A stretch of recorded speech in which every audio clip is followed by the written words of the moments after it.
बॉलीवुड के दिग्गज अभिनेता Naseeruddin Shah 3 national film award, 3 Filmfare, Padma Shri और पद्म भूषण से सम्मानित हो चुके हैं। नसीरुद्दीन शाह अपनी दमदार एक्टिंग के अलावा बेबाक बयानों की वजह से भी चर्चा में रहते हैं। नसीरुद्दीन शाह ने परिवार के खिलाफ जाकर एनएसडी में दाखिला लिया था। नसीरुद्दीन ने अपने फिल्मी करियर की शुरुआत साल 1975 में आई फिल्म निशान से की थी। इस फिल्म में उनका रोल बेहद छोटा था, लेकिन वह लाइमलाइट में आ गए थे। नसीरुद्दीन शाह ने मात्र 19 वर्ष की उम्र में 34 साल की पाकिस्तानी युवती परवीन से शादी रचा ली थी। उस वक्त परवीन और नसीरुद्दीन अलीगढ़ यूनिवर्सिटी में पढ़ते थे।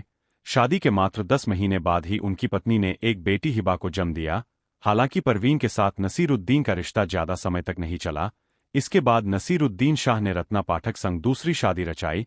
थिएटर के दौरान नसीरुद्दीन और रत्ना की मुलाकात हुई थी। दोनों सत्यदेव दुबे का प्ले संभोग से संन्यास तक प्ले कर रहे थे और धीरे धीरे दोनों के बीच दोस्ती हो गई।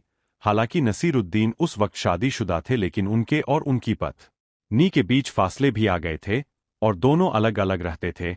हालांकि नसीरुद्दीन का तलाक नहीं हुआ था। एक इंटरव्यू में रत्ना ने अपने उस वक्त को याद करते हुए कहा था कि वक्त कुछ ऐसा बदला था कि पहले दिन हम दोस्त थे और दूसरे दिन हम अलग अलग जगह घूमने जाने लगे थे।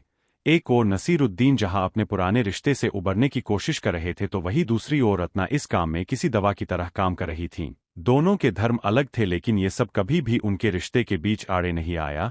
खबरों के मुताबिक रत्ना पाठक और नसीरुद्दीन शाह ने लिव इन में रहना शुरू कर दिया था, क्योंकि नसीरुद्दीन का तलाक नहीं हुआ था।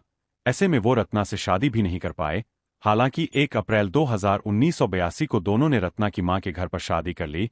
रत्ना ने एक इंटरव्यू में कहा था कि शादी के वक्त सिर्फ दोनों के माता पिता और उनके कुछ करीबी दोस्त ही वहां मौजूद थे।